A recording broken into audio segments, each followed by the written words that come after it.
Hey everyone, welcome to today's edition of One Single Story, where each weekday we offer a brief lesson from a section of today's reading, then we examine a single relevant question that passage points us to. Today I'm joined by Sharon Schwartz, and we're looking at a passage from Romans chapter 5.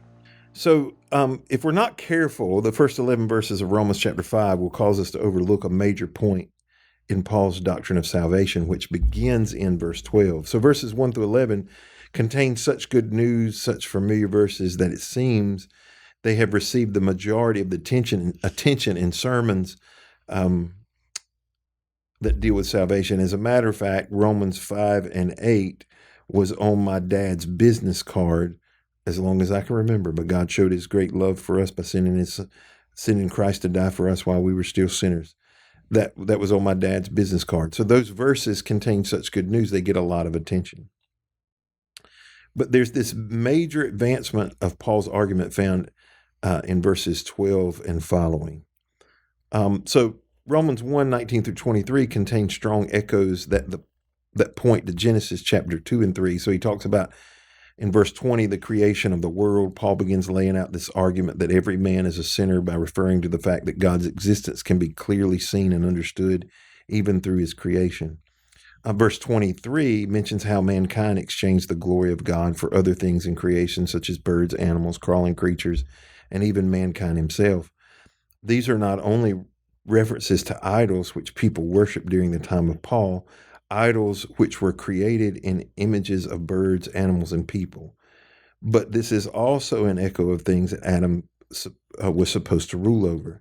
So as Paul begins to make his case that every man is a sinner, he points out sins that begin all the way back in Genesis and have continued throughout history. In Romans 5 and 12, so Paul's not bringing up a new subject, okay? He's reaching back to the beginning of his argument and explaining how salvation by faith answers the issue of sin and death, which began with Adam. The disobedience of Adam was an ancient way of explaining how sin and death entered into the world and gained dominion over it. Paul is now going to explain how the death of Jesus opens the way and provides freedom from sin and death. So he gives two comparisons. In the case of Adam, one transgression condemned many people, but in the case of Christ, many transgressions which were laid upon Jesus and committed against Jesus resulted in freedom from condemnation for many people. In the case of Adam, one transgression meant death reigned, but in the obedience of Christ, life reigned. Ironically, obedience, the death of Christ, resulted in life. So when we look at Scripture from beginning to end, we see one entire story. Thus, we call this one single story.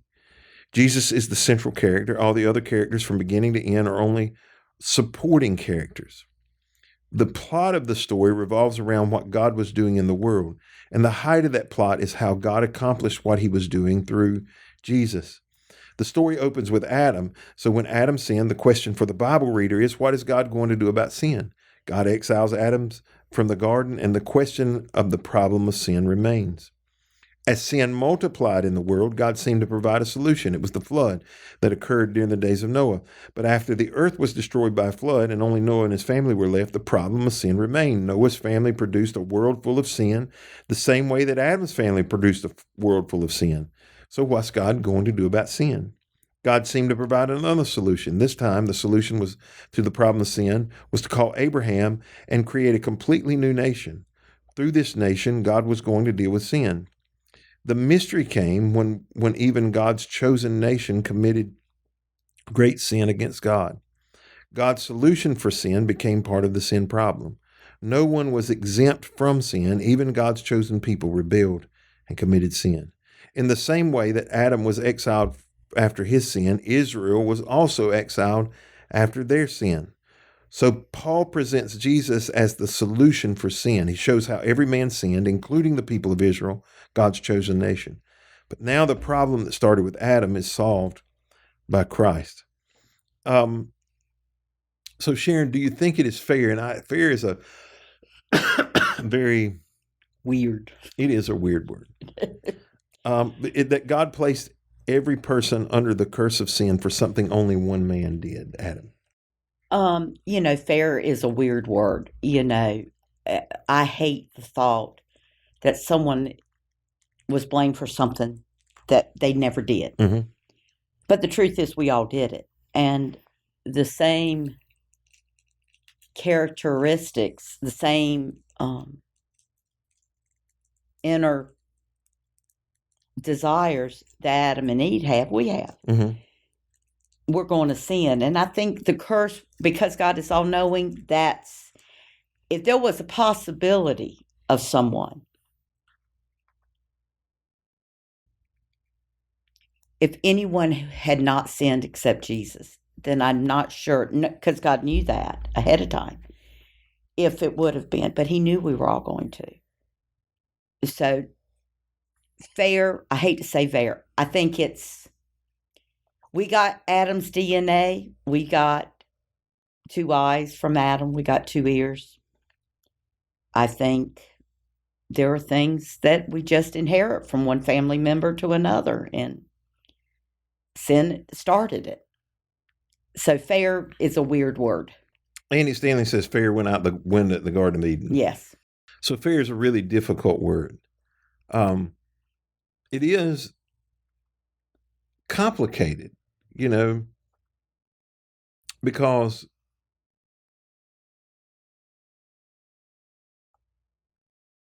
it almost feels like I think if I was God and Adam had done that, I would have just said, let's start over. Right? I think that's what I would have done. I would have thought that would have been fair. Right? Instead of this story playing out. But the reality is, the entire point of the story is to make Jesus the centerpiece.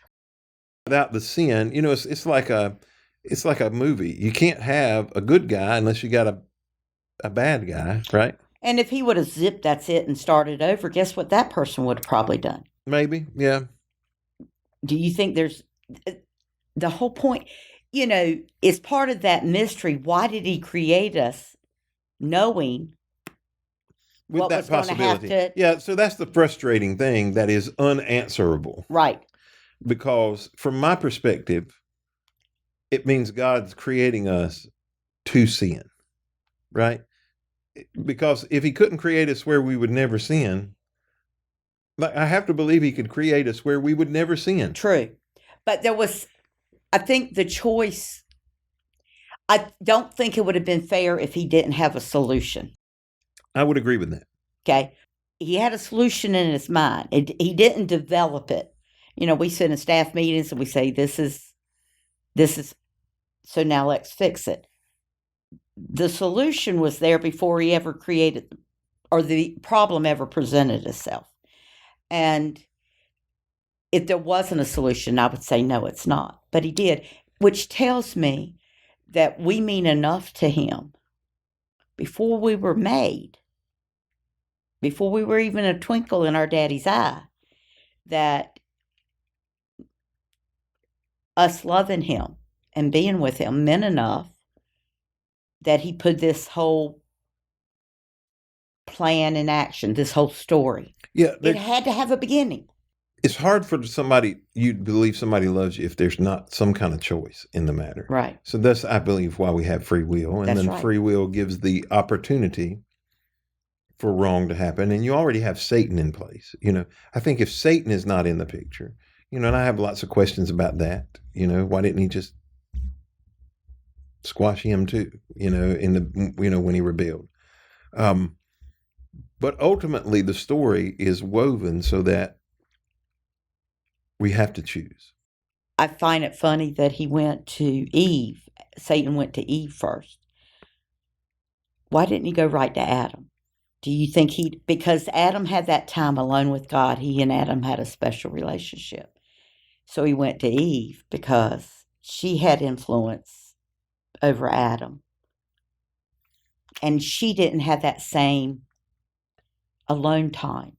Yeah, well, I have lots of questions about that story, because even in the New Testament, it says Adam was the one that was deceived, not her. Right. And some of the things I take away from those kind of things is I've asked a random question before, so if Eve sins and Adam says, no, we can't do that, are we all still okay? Is it only passed down? Or would he have squished her? Right. And started over? Yeah. I also think it puts some responsibility on him in that Because when it says Adam was deceived and not Eve, it was Adam that was deceived. What it tells me is Adam knew. Now, she clearly knew because she responds to the serpent. Right. We're not supposed to eat of this tree. But whether she had been instructed, whether she had been indoctrinated, whether she had been discipled or not by Adam, and it seems that God discipled Adam, it was Adam's responsibility to disciple Eve. That's what it seems to me. That's right. That's when I read it. So one of the reasons why the responsibility falls so heavily on Adam is because teachers are held to a higher standard. Yes. It's not the same standard. He was head of the organization. Mm-hmm. Yeah, and so I think that plays into it. And so it makes it's not, fair is a terrible word because we have a terrible idea of what fairness is. But in the end, as you said, if he doesn't provide a way out, then we can talk about it being not fair. Right. Well, thank you for joining us today on this edition of One Single Story. We hope you'll be back with us tomorrow as we continue a conversation around the book of Romans.